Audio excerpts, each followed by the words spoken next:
Assalamu alaikum dear students. My name is Mirza Khalid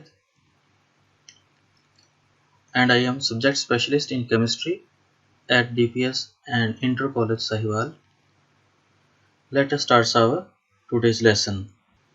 Chapter number 10, Acids, Bases and Salts. Lesson number 17.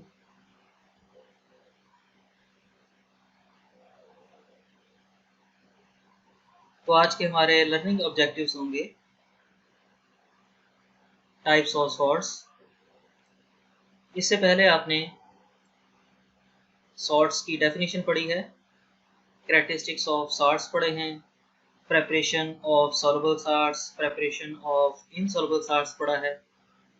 तो आज हम discuss करेंगे types of salts.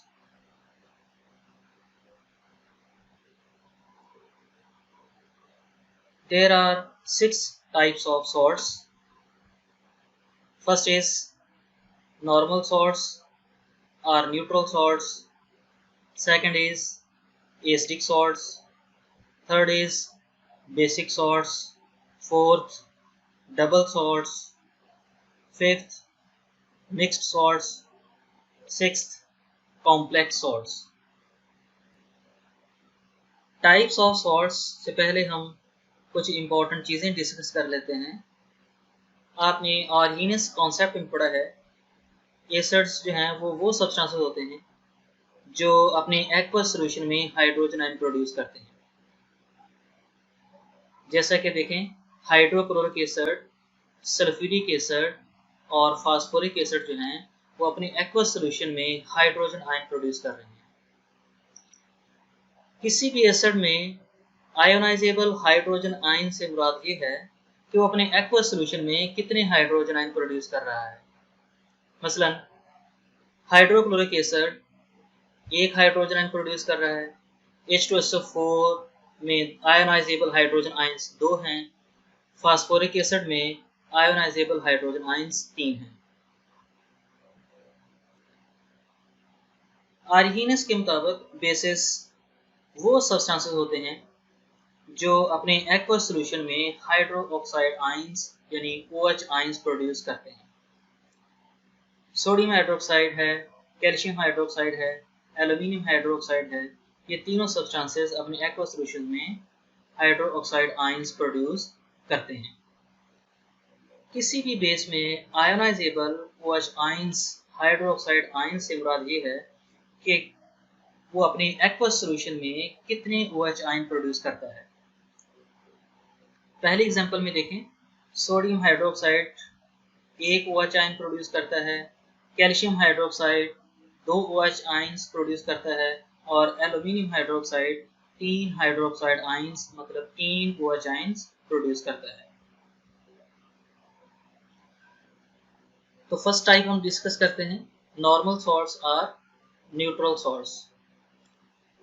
A salt formed by total replacement of ionizable hydrogen ions of an acid by a positive metal ion or ammonium ions is called normal or neutral salts।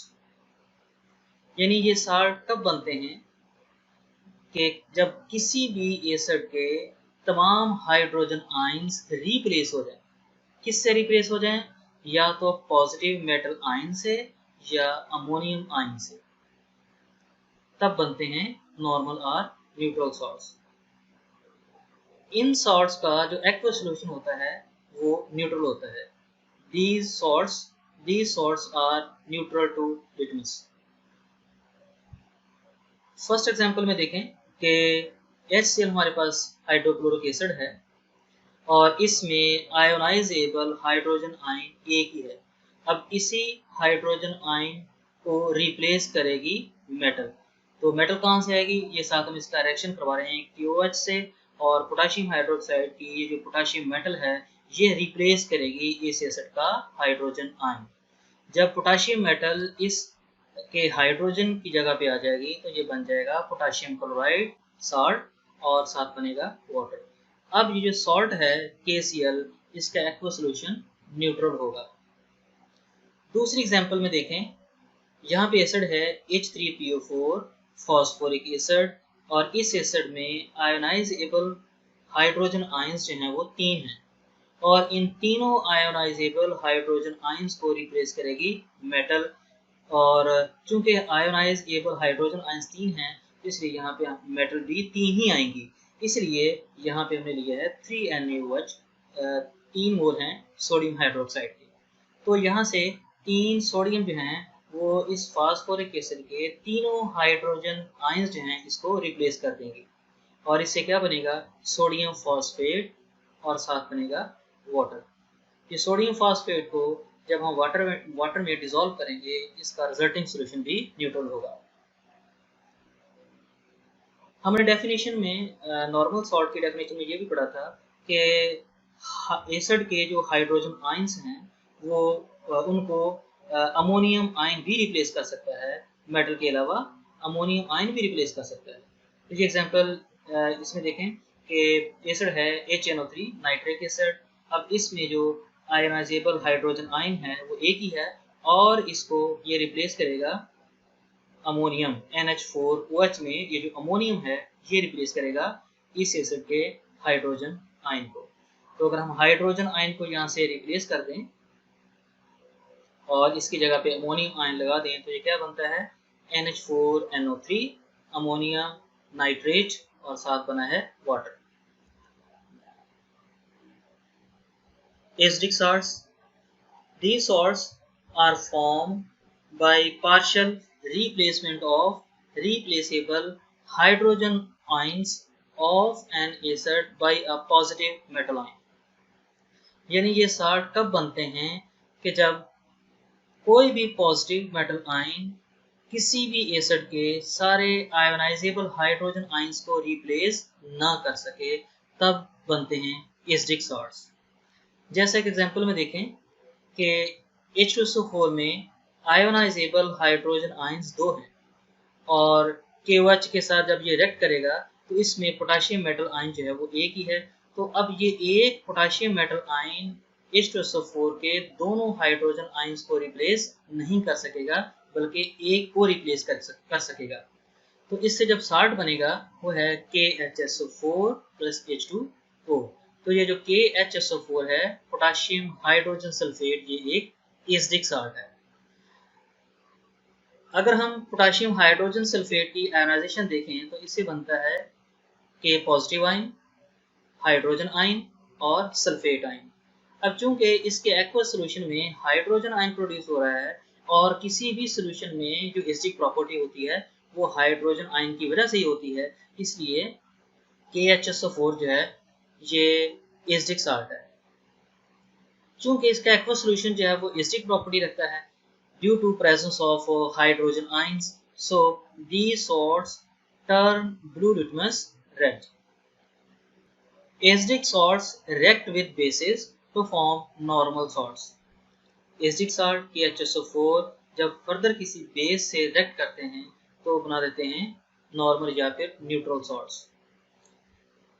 KHSO4 potassium hydrogen sulphate में चूंकि अभी भी एक hydrogen ion है, और इसी hydrogen ion की वजह से इसकी प्रॉपर्टी एसिडिक थी, और अगर हम ये भी हाइड्रोजन आयन रिमूव हो जाए किसी पॉजिटिव मेटल आयन से, तो इसकी एसिडिक प्रॉपर्टी खत्म हो जाएगी, ये न्यूट्रल सॉल्ट बन जाएगा।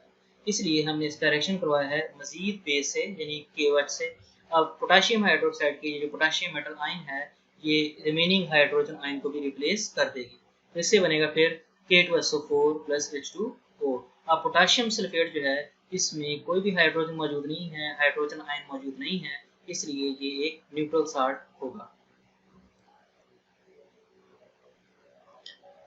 Basic salts. Basic salts are formed by the incomplete neutralization of a polyhydroxy base by an acid. Polyhydroxy base का मतलब होता है ऐसा बेस जिसमें OH आयंस, हाइड्रोक्साइड आयंस एक से ज्यादा हों, उसको हम कहते हैं पोलीहाइड्रोक्सी बेस। जैसा कि जिंक हाइड्रोक्साइड ZnOH ट्वाइस जो है ये एक पोलीहाइड्रोक्सी बेस है। बेसिक सॉल्ट्स कब बनते हैं कि जब कोई एसिड किसी बेस को मुकम्मल तौर पे न्यूट्रलाइज ना कर सके तब बनते हैं बेसिक सॉल्ट्स। अब यहाँ पे ये बात याद रखें कि कंप्लीट न्यूट्रलाइजेशन क्या होती है और इनकम्प्लीट न्यूट्रलाइजेशन क्या होती है। अगर किसी एसिड में हाइड्रोजन आयंस की तादाद बेस में मौजूद OH आयंस की तादाद के बराबर हो तब वो एसिड उस बेस को मुकम्मल तौर पे न्यूट्रलाइज कर देगा। इसको कहेंगे complete neutralisation of base by acid. लेकिन अगर किसी एसिड में हाइड्रोजन आयंस की तादाद किसी बेस में मौजूद OH आयंस की तादाद से कम हो तब वो एसिड उस बेस को मुकम्मल तौर पे न्यूट्रलाइज नहीं कर सकेगा। इसे कहेंगे इनकम्प्लीट न्यूट्रलाइजेशन। तो यहाँ पे देखें कि जिंक हाइड्रोक्साइड में OH आयंस जो है वो 2 हैं, जबकि नाइट्रिक एसिड में हाइड्रोजन आयन जो है वो 1 है। इसलिए इस एसिड का एक हाइड्रोजन आयन इस बेस के एक OH आयन को रिमूव करके वाटर बनाएगा, जबकि दूसरा OH यहीं पे रहेगा। तो इससे जो साल्ट बना है ZnOH NO3, साथ बना है H2O, और ये जो साल्ट है बेसिक जिंक नाइट्रेट, ये एक बेसिक साल्ट है। तो जब हम इसकी आयनाइजेशन देखते हैं इसी सॉल्ट की, जैसे बनता है जिंक आयन, हाइड्रोक्साइड आयन और नाइट्रेट आयन। अब इसी हाइड्रोक्साइड आयंस की वजह से ही इस सॉल्ट का जो सोल्यूशन है, एक्वा सोल्यूशन जो है वो बेसिक होगा। इसलिए हम कहेंगे these salts further react with acids to form normal salts। ये बेसिक सॉल्ट जो हैं फर्दर एसिड से रिएक्शन करके न्यूट्रल सॉल्ट्स बनाते हैं। यहाँ देखें कि अभी भी इस सॉल्ट के पास जो है वो एक OH आयन मौजूद है, इसी की वजह से इसकी जो प्रॉपर्टी है वो बेसिक है। अगर हम इस OH को रिमूव कर दें किसी एसिड से रिएक्शन करवाकर, तो इससे जो रिजल्टिंग साल्ट बनेगा वो न्यूट्रल होगा। तो देखें यहाँ पे OH इस सॉल्ट के OH को रिप्लेस करेगा नाइट्रिक एसिड का हाइड्रोजन आयन। तो इससे क्या बना, जिंक नाइट्रेट और साथ बना वाटर, और ये जो जिंक नाइट्रेट है ये न्यूट्रल सॉल्ट होगा। नेक्स्ट है double salts. Double salts are formed by two normal salts when they are crystallized from a mixture of equimolar saturated solutions. Double salts कब बनते हैं, जब हम इक्वल कॉन्सेंट्रेशन वाले दो नॉर्मल सॉल्ट्स के सैचुरेटेड सॉल्यूशंस को मिलाएं और उन दोनों सॉल्यूशंस के मिक्सचर को क्रिस्टलाइज करें, तब बनता है double salt. For example first है मोहर सॉल्ट।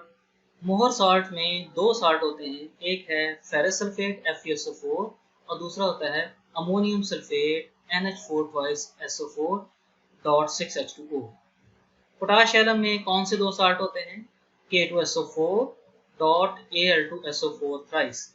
एक सॉल्ट है पोटाशियम सल्फेट, दूसरा सॉल्ट है aluminium sulphate .24H2O।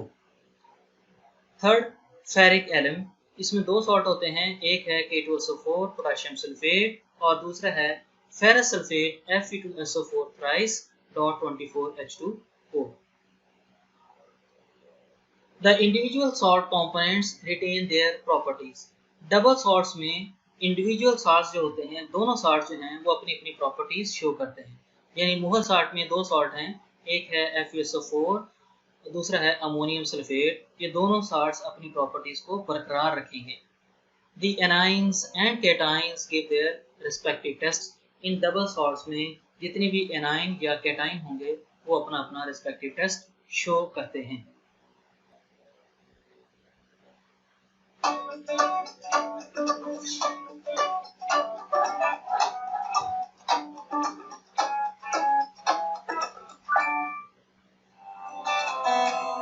Preparation of pure sample of potash alum. Potash alum is a double salt of potassium sulfate and aluminium sulfate. It has the formula K2SO4 Al2SO4 thrice 24H2O. It is prepared by dissolving an equimolar mixture of hydrated aluminium sulfate and potassium sulfate in minimum amount of water containing a little of sulfuric acid. The resulting solution is subjected to crystallization and octahedral crystals of potash alum separate out.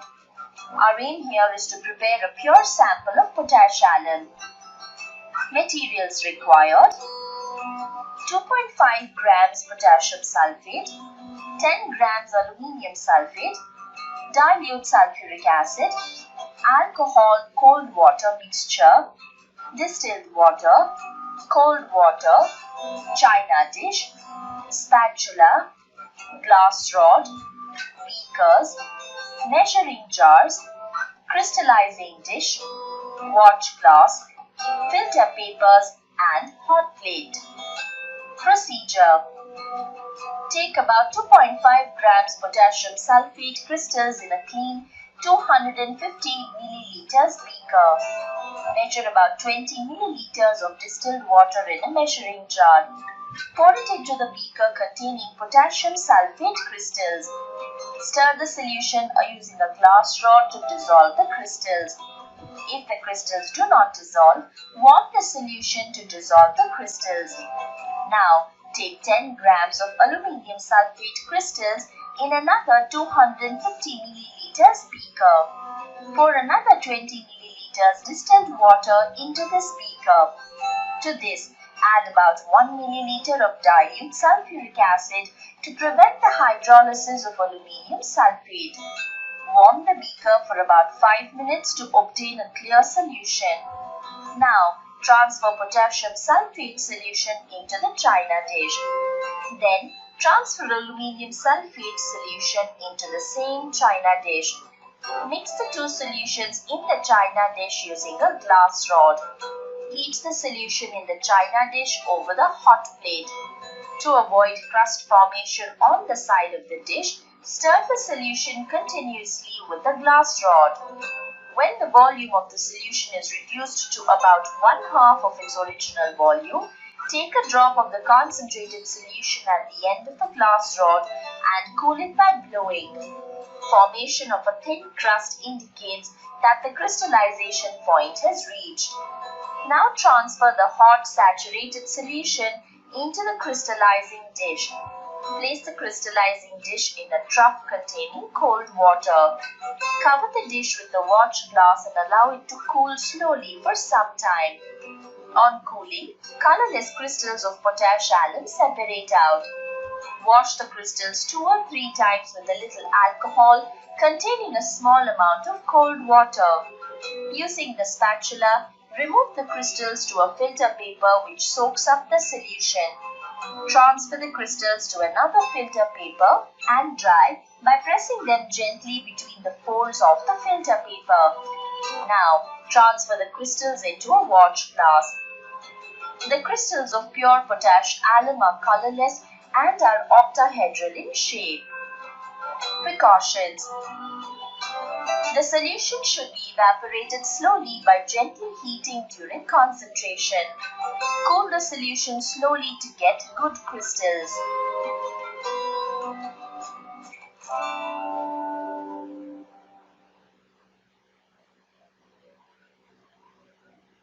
Next हम discuss करते हैं mixed salts definition.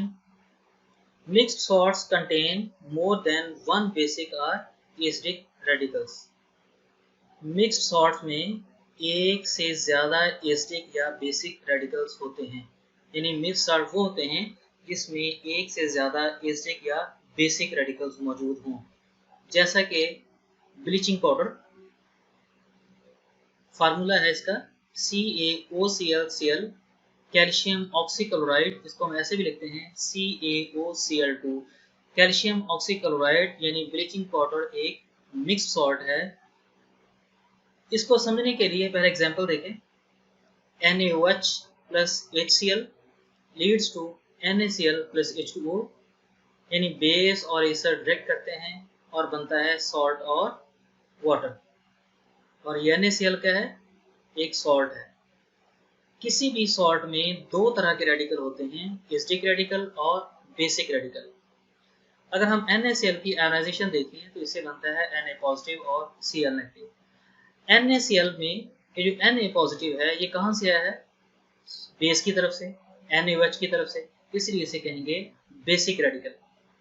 और ये Cl negative जो है NaCl में, ये जो Cl नेगेटिव है ये किसकी तरफ से आया है? HCl की तरफ से आया है, इसलिए इसे कहेंगे एसिडिक रेडिकल। यानी किसी भी साल्ट में दो रेडिकल होते हैं, एक जिस पर पॉजिटिव चार्ज हो जिसे हम कैटाइन कहते हैं, उसे हम कहते हैं बेसिक रेडिकल, और दूसरा एनाइन होता है नेगेटिवली चार्ज, उसे हम कहते हैं एसिडिक रेडिकल। अब हम असल एग्जाम्पल की तरफ आते हैं। कैल्शियम ऑक्सीक्लोराइड ब्लीचिंग पाउडर को जब हम आयोनाइज करते हैं तो इससे बनता है कैल्शियम आयन, OCl आयन और Cl आयन। इसे बोलते हैं हाइपोक्लोराइट आयन और इसे बोलते हैं क्लोराइड आयन। अब यहाँ पे देखें आप कि एक बेसिक रेडिकल है और दो एसिडिक रेडिकल हैं, यानी नेगेटिवली चार्ज्ड आयन्स हैं वो कितने हैं? दो एसिडिक रेडिकल हैं, इसलिए कैल्शियम ऑक्सीक्लोराइड जो है ये मिक्स्ड सॉल्ट है। कुछ एग्जाम्पल ऐसे भी होती हैं जिसमें कैटाइन यानी बेसिक रेडिकल ज्यादा होते हैं, वो भी मिक्स्ड सॉल्ट ही होते हैं। Complex salts on dissociation provides a simple cation and a complex anion or vice versa। Complex salts वो होते हैं कि जब उनकी आयोनाइजेशन होती है तो उससे सिंपल कैटाइन बनता है और कॉम्प्लेक्स एनाइन बनता है, या फिर कॉम्प्लेक्स कैटाइन बनता है और सिंपल एनाइन बनता है। For example potassium ferrocyanide K4FeCN6। Complex salt की पहचान ये होती है कि उसमें आपको ये स्क्वायर ब्रैकेट नजर आएगी, और ये जो स्क्वायर ब्रैकेट वाला जो हिस्सा होता है इसे हम कहते हैं कॉम्प्लेक्स पार्ट। जब हम इस साल्ट की आयोनाइजेशन देखेंगे, K4FeCN6 की आयोनाइजेशन देखते हैं, तो इसकी आयोनाइजेशन के दौरान बनता है पोटेशियम आयन, सिंपल कैटाइन, और FeCN6-4 फेरोसाइनाइड आयन, यानी ये है कॉम्प्लेक्स एनाइन। तो यहाँ पे इसकी आयोनाइजेशन देखें, K4FeCN6 इसे बनता है पोटेशियम आयन और फेरोसाइनाइड आयन, ये सिंपल कैटाइन है और ये कॉम्प्लेक्स एनाइन है। इसी तरह कुछ कॉम्प्लेक्स साल्ट ऐसे होते हैं कि जिनमें ये जो कैटाइन होता है ये तो कॉम्प्लेक्स होता है और जो एनाइन होता है वो सिंपल होता है।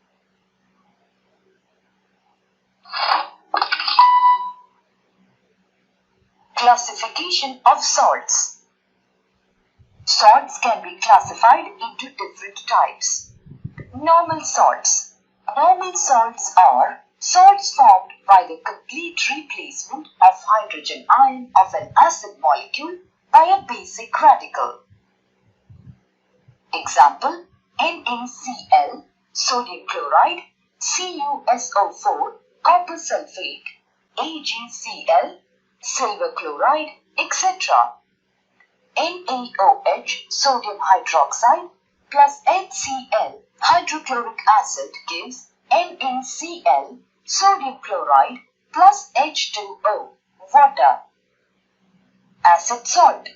Acid salts are salts formed when only a part of the ionizable or replaceable hydrogen ions in a molecule of the acid are replaced by the metal or ammonium ion. NaHSO4, sodium bisulfate, NaHCO3, sodium bicarbonate, NaCl, sodium chloride, plus H2SO4, sulfuric acid, gives NaHSO4, sodium bisulfate, plus HCl, hydrogen chloride. Basic salt. Basic salts are salts formed by the incomplete neutralization of a base and acid. Hence, partial replacement of the hydroxyl group of the diacidic or triacidic base takes place. Example: basic lead hydroxide plus hydrochloric acid gives lead hydroxychloride and water. Double salt. Salts formed when two simple salts are slowly crystallized out from a mixture of their saturated solutions. Example: Morse salt, FeSO4 NH4 twice SO4 6H2O. Mixed salt. Salts containing more than one basic or acid radicals other than hydroxyl and hydrogen. Example, NaKCO3. This contains basic radicals Na, sodium, and K, potassium. Complex salt. Salts forming a simple ion and a complex ion on dissociation. Example, Na2ZnO2. This contains Na plus sodium as simple ion and ZnO2 2 negative as complex ion.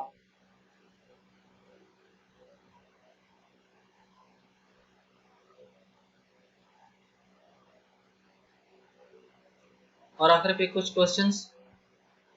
Define normal or neutral salts. Give example. What are the acidic salts? Give example. Define basic salts. Give example. Define double salts. Give example. Define mixed salts. Give example. Define complex salts. Give example. मतलब हर एक type जो है ये as a short question भी आ सकती है या किसी लॉन्ग क्वेश्चन का पार्ट भी आ सकता है और साथ ही एग्जाम्पल भी देना होती है. आज के लेसन में MCQs भी पूछे जा सकते हैं, जैसा कि डबल सॉल्ट है उसमें 3 एग्जाम्पल हमने देखी हैं. मोहर सॉल्ट है, पोटाश एलम है, फेरिक एलम है. इनके आप फार्मूले अच्छे तरीके से याद करना है, ये MCQs में आ जाते हैं. इसी तरह जो मिक्स्ड सॉल्ट है इसके एग्जाम्पल कैल्शियम ऑक्सीक्लोराइड CaOCl जो है ये भी MCQs में आ सकता है. इस तरह जो कॉम्प्लेक्स सॉल्ट है पोटाशियम फेरोसाइनाइड जो है उसका फार्मूला भी MCQs में आ सकता है.